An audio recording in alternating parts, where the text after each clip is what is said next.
Welcome to the 91st session of our classes on the Baha'i Faith. Tonight, we're going to continue where we left off last week with our discussion of my book, The Face of God Among Us, which is a very detailed, but as I said, highly organized examination of the manifestations, which is a very crucial subject, of course, because only through them do we understand God, and only through them does religion come into being. And so our understanding of their distinctive powers, distinctive from those of a normal human being or an ordinary human being, is extremely important. It's you almost have to begin proving the existence of God by proving the verity of or verities that the manifestations hold forth, because since we can't have a direct contact with God except in our prayers and so on, but the manifestations we can communicate with more directly. We see them, we read about their lives, and so on. Let me begin by showing my screen, or sharing my screen, I should say. And we'll go to the slides for this evening. So even though the title is The Close Connections, the Bridge Between Spiritual and Physical Reality, which is a book in the sequence of those books that we've been discussing, it's really sort of a culmination in a sense. We're going to, and it was published in 2005. It's available on Amazon and through the U.S. bookstore and an ebook. And this is the table of contents for that work. And we will look at those one by one when we get through with our discussion of where we left off with The Face of God. Now, whether we'll get through with that book tonight or not, I'm not terribly concerned, because we will take our time, because this subject is so important. That is the nature of the manifestation. So we go back to this book, which was published 5 years later, The Face of God Among Us. What I did was, after I had finished that sequence of books, from beginning with the metaphorical nature of physical reality and culminating in Close Connections, I then went on to discuss more particular subjects that are sufficient unto themselves, such as the nature of the manifestations, and then the Word of God, which was in the beginning was the Word. That's another book. And then From Sin to Salvation, a study of the Baha'i concept of what is sin and how do we deal with it on a personal and a collective level. And then several other books I wrote. Understanding Death is another one that was very sort of casually and cavalierly written, but it seems to have affected a great number of people. I've got a lot of very good feedback on that. So we've got some more books to deal with before we finish the whole course on the several books of poetry, one that I wrote, then one that martyrs wrote, or people wrote about martyrs, and then a book of the 4 books of poetry that I co-authored with Amrullah Ahmad, and that will be the finish of the course. So let's go on then with The Face of God Among Us. The parts of the book, if you remember, the 4 parts: the purpose of the prophets, the nature of the prophets, their ontology. We dealt with those 2, and then we have 2 to deal with tonight: the powers of the prophet and the methodology of the prophets. The powers of the prophet is again, each section, if you recall, has has 4 chapters. So 9, 10, 11, 12 are the chapters under the powers of the prophet. And then the last 4, 12, 13, 14, no, excuse me, 13, 14, 15, 16 are the last 4 chapters on the methodology of the prophets. So the power of revelation is the first chapter on the powers of the prophet. And of course, and again, I'm not going into great detailed discussion as we go over this, but just to give you some highlights of some of the things I observed as I wrote the book.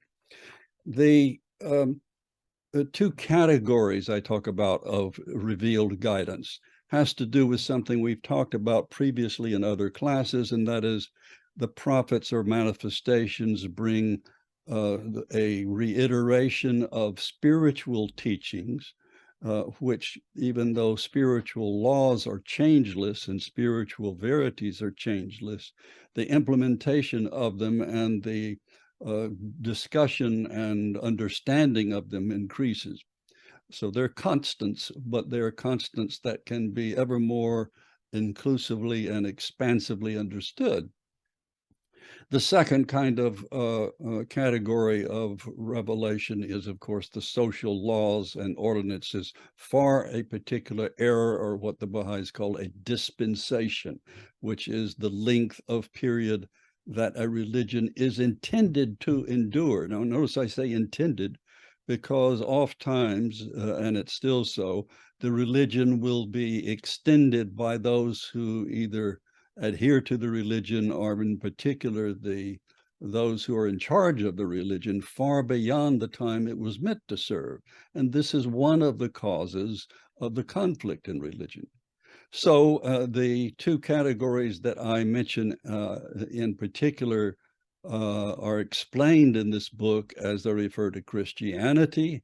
You notice that Christ reiterates the spiritual laws, but he changes the laws of Judaism, which is the first thing that the Jews objected to when he taught on the Sabbath or did deeds on the Sabbath, and broke other laws that they held dear. And so they not only disdained him, but put him before the Sanhedrin, the council, and they had the Romans put him to death. Islam, same thing. You have the Quran, which has some laws, but it's mostly the spiritual teachings.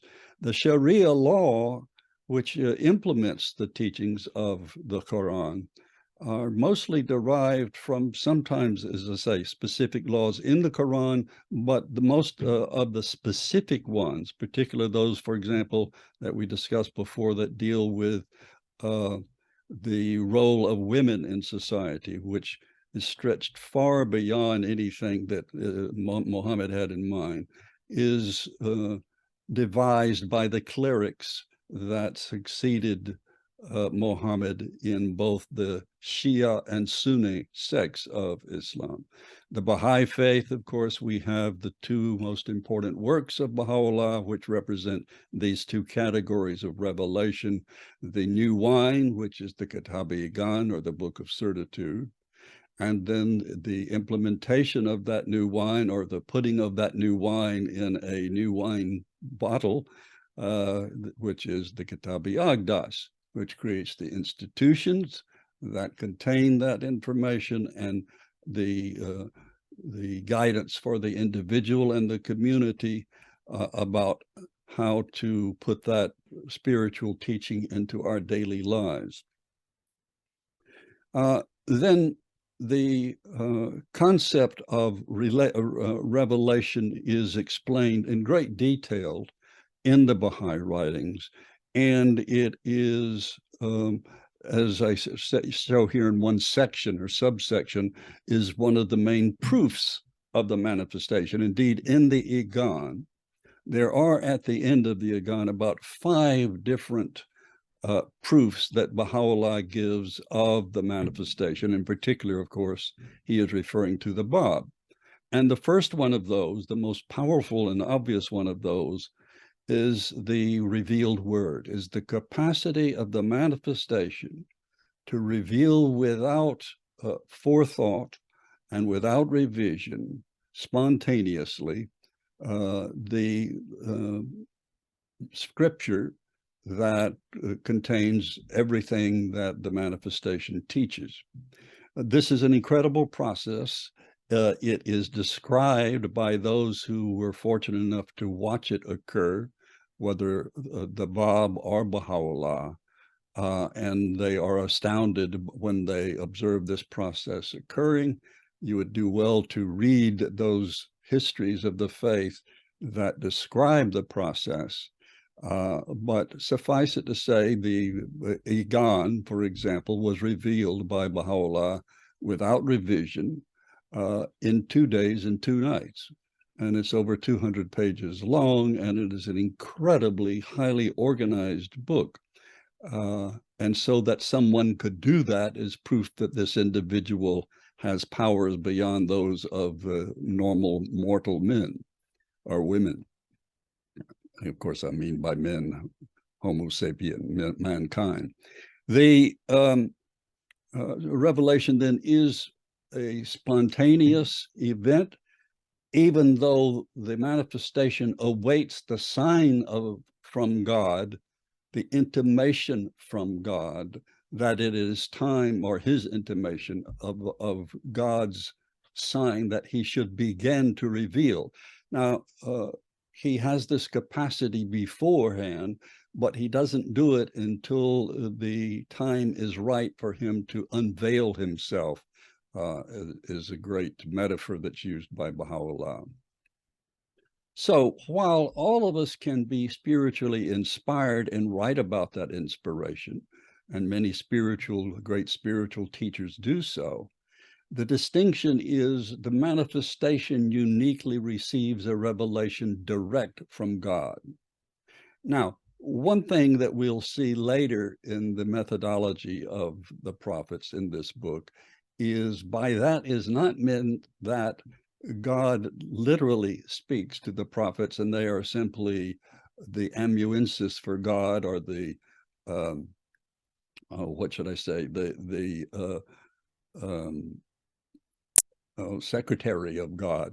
The words they reveal are their own words. They're inspired what they should talk about.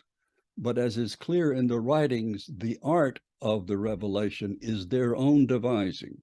That's something important to know.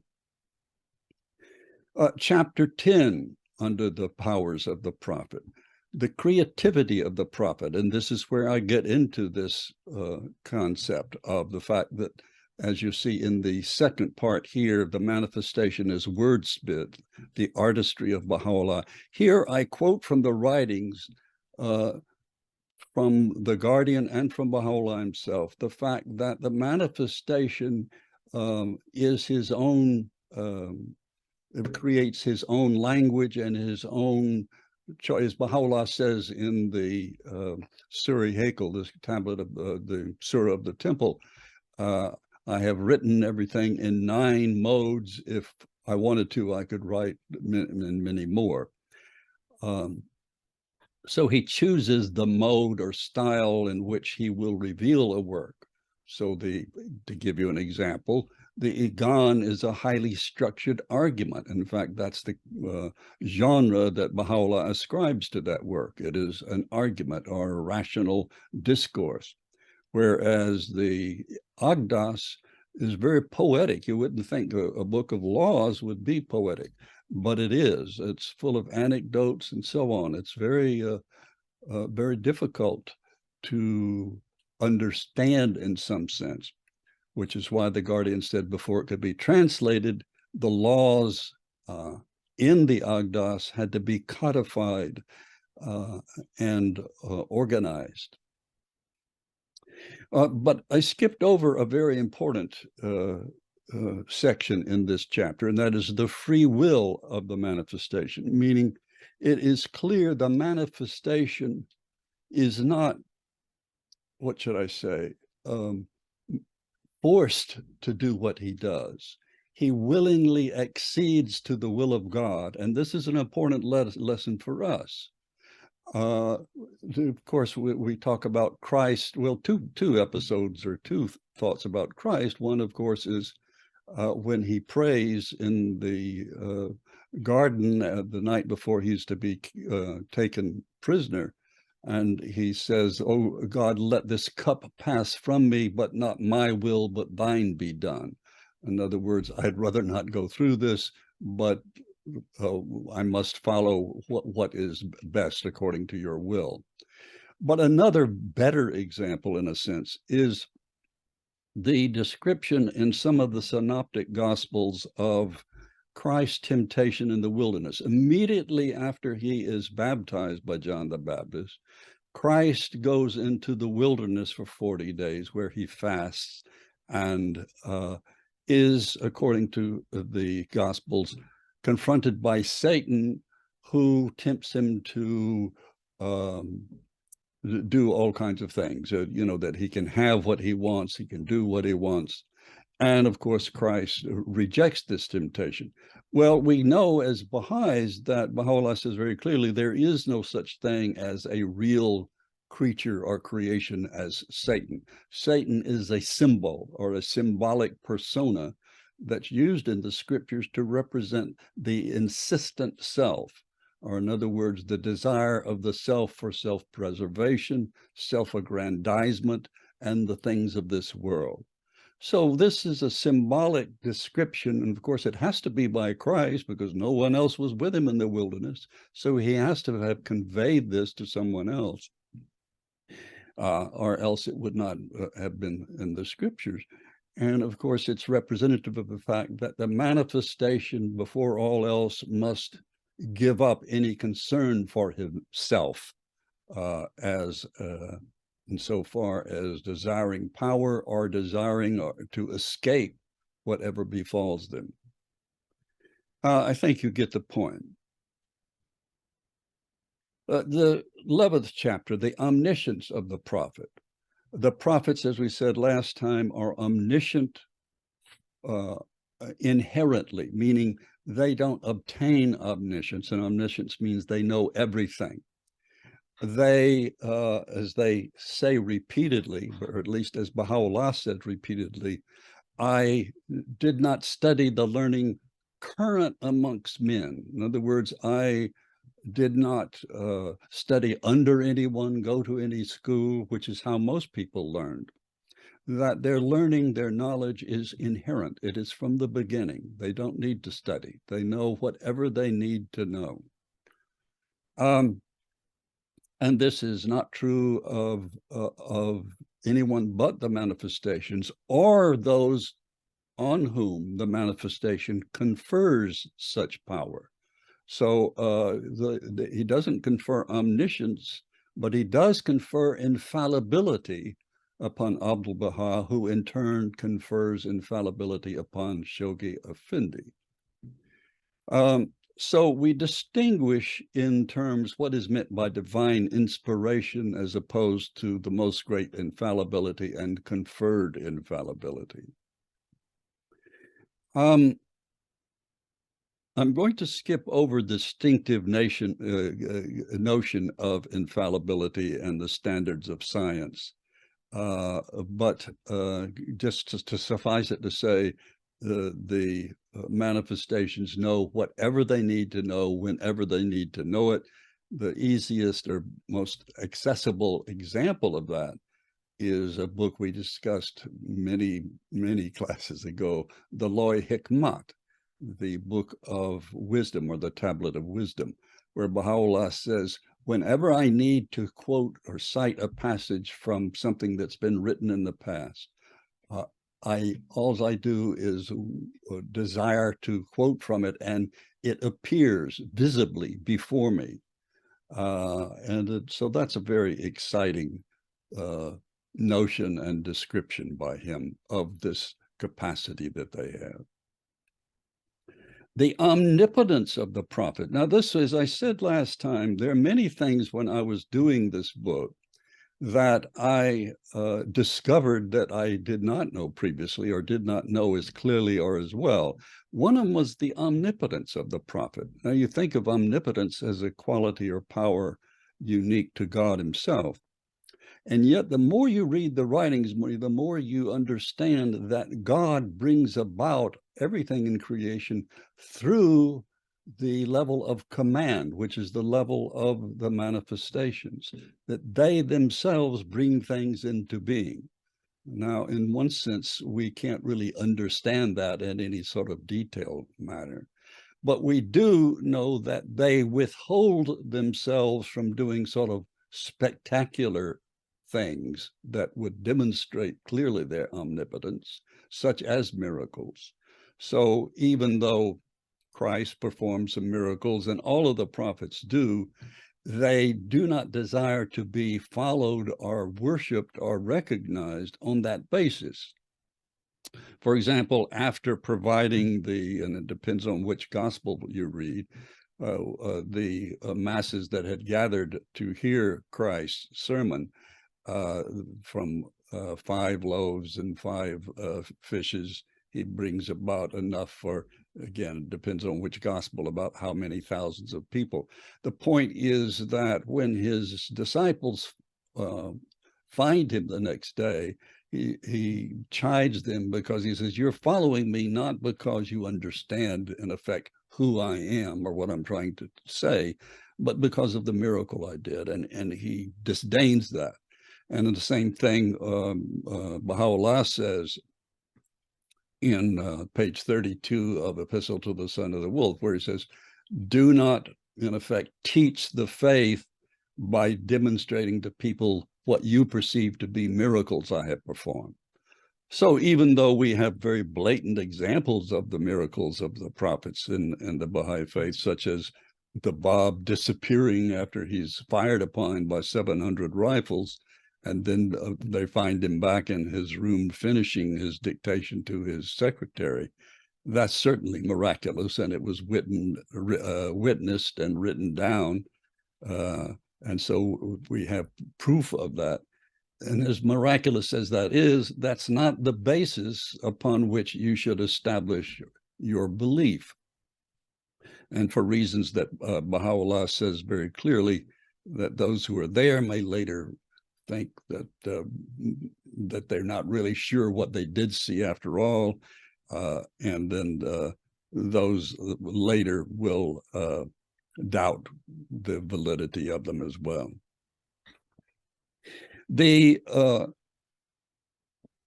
conjoining of B and E.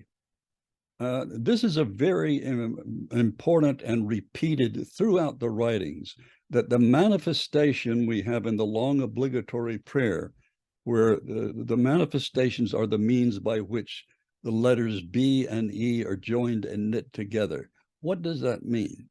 Well, in other languages, it would be other letters, because B and E mean be, the imperative, come into being. In Spanish, it would be sea, I guess, as the imperative of be. But in other words, all the manifestation has to do is to say be, and whatever they desire will come about. Or you can put it another way, this is God's command emanating through them, and they are the means by which they are, if you will, and I hate to use such a plebeian term, but they are God's jobbers. They are the ones, the construction engineers who bring it about. So we go into the fourth and final section of the book, The Face of God Among Us, the methodology of the prophets. The first chapter of that is the personhood of the prophets. This is, of course, a severe test for the divines, as you can see in the subsection under the test of the prophets, and a test for us as well. There are a couple of things that come into question. One is the same thing that Christ was taunted with as he was on the cross. If you are the Son of God, then bring yourself down from the cross. And so, in other words, it's hard to appreciate that these are people of power when we are accustomed to people of power having secular authority, number one, owning amidst possessions, number two, are demonstrating that power in physical operations of certain kinds. Now you can say, well, look what Baha'u'llah did. It's been barely, it's not even been 200 years since the beginning of the Baha'i faith, and the Baha'i faith has spread throughout the world without the influence of anybody in secular authority. In fact, in spite of those secular authorities who tried to disparage and destroy it. How did that happen? Well, that's certainly miraculous, isn't it?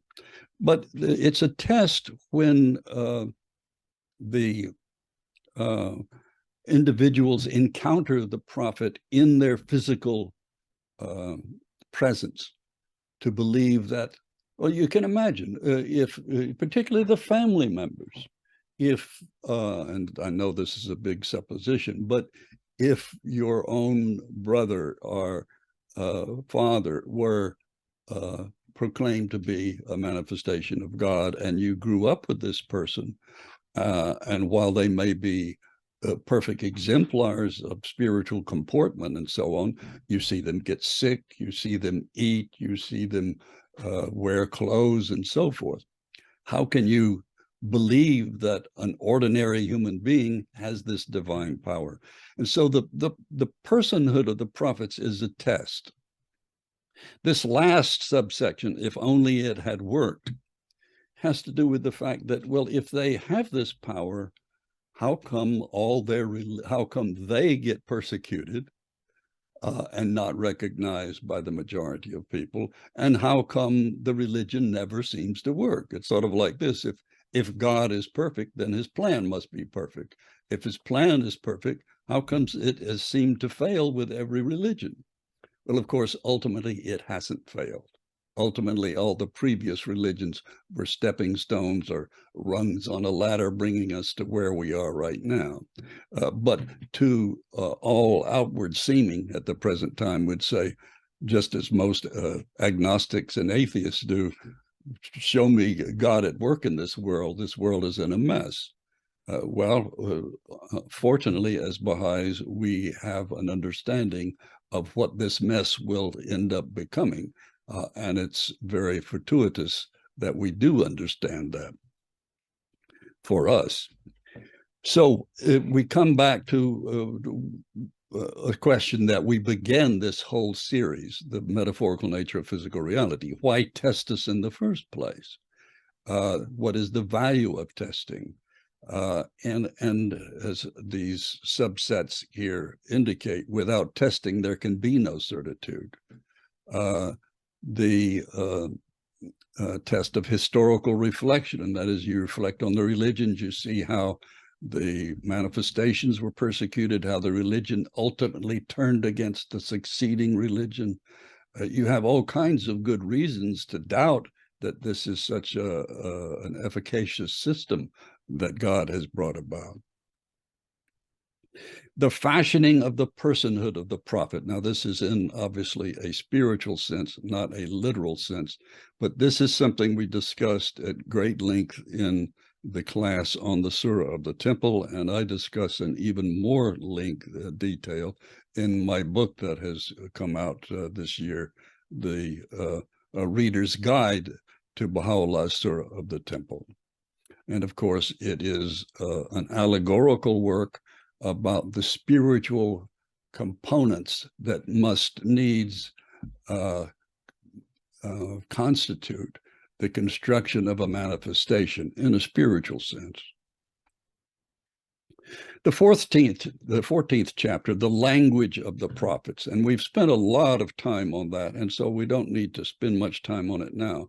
But suffice it to say that the manifestations gear their language the way, even though they're all talking about the same spiritual concepts, they become ever more abstruse in some cases, ever more eloquent, ever more expansive in what they teach us. But they all challenge us. Christ, for example, speaks in parables, which challenges the Pharisees and the Sadducees.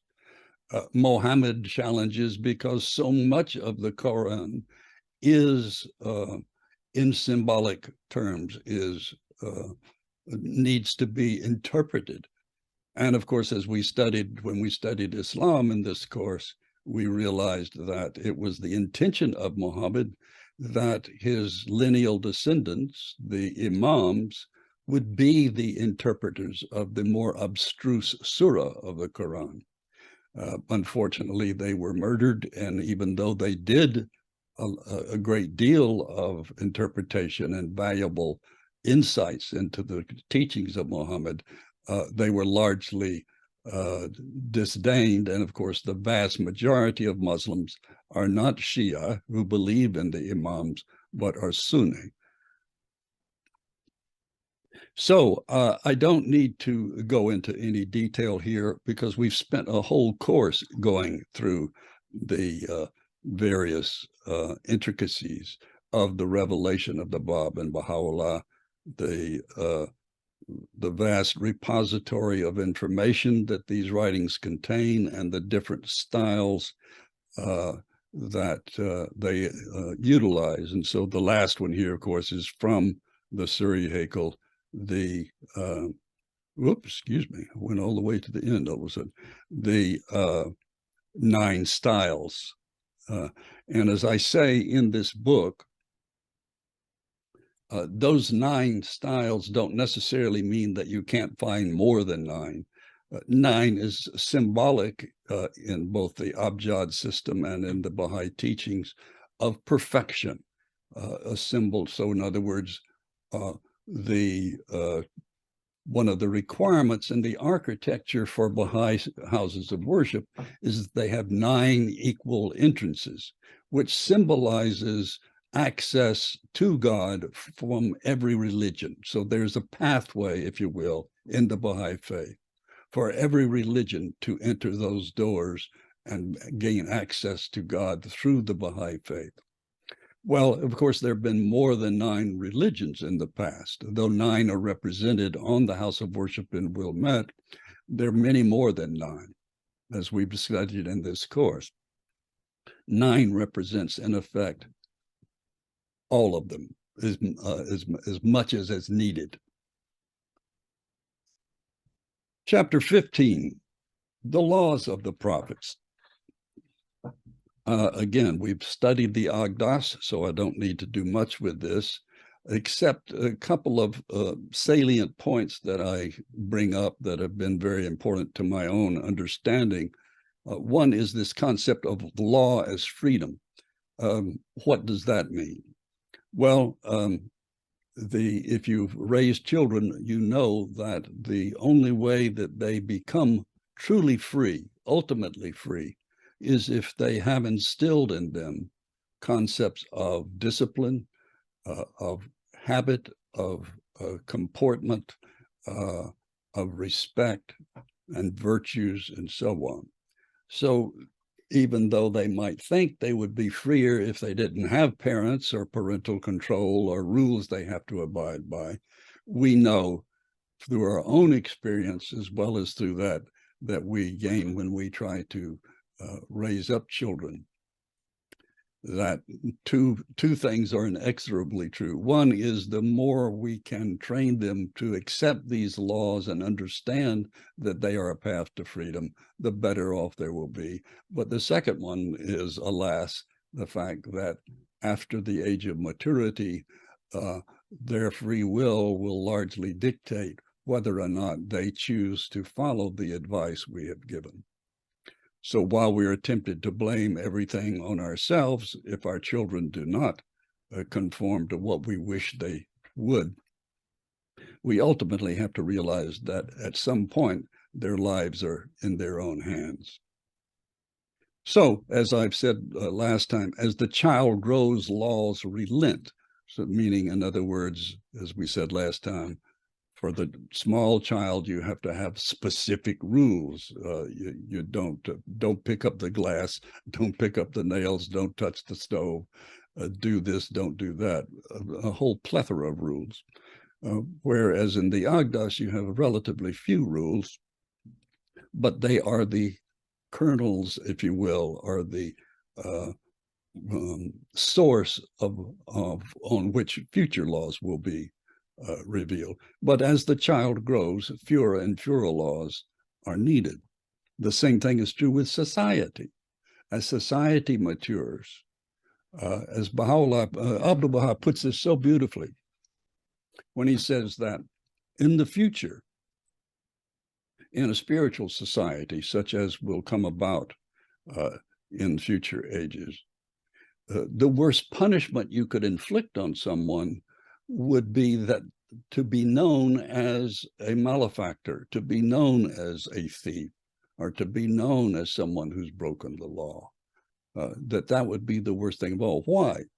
Because, as I've said before, the Baha'i concept of future community life is very akin in some sense to tribal ethos, in that if you are exiled from the tribe, this is the worst thing in a tribal community that can occur to you. You might as well be dead. You're worse than dead. I could go on a great length on that subject, but it's a very important one to understand. So the law as freedom. I'm not going to go into detail here because we did this about the flexibility of justice in response to the law and so on when we went over the Agdas itself. And so we finish up with why the prophets must suffer. What does that teach us? What are we meant to discern in their suffering? I say at the beginning, enigmatically, their suffering is our test. It's our test because we think that if only they had done this or that, things would have turned out better or differently. Why didn't they? Well, again, we're sort of asking the question, if God's plan is perfect, why doesn't it work? Why don't the Jews recognize Christ as the Messiah? He gives them all of he fulfills all of the prophecies, but in a way they don't expect. So he is on the throne of David, but not literally. He is king of the Jews, but not literally. And so on.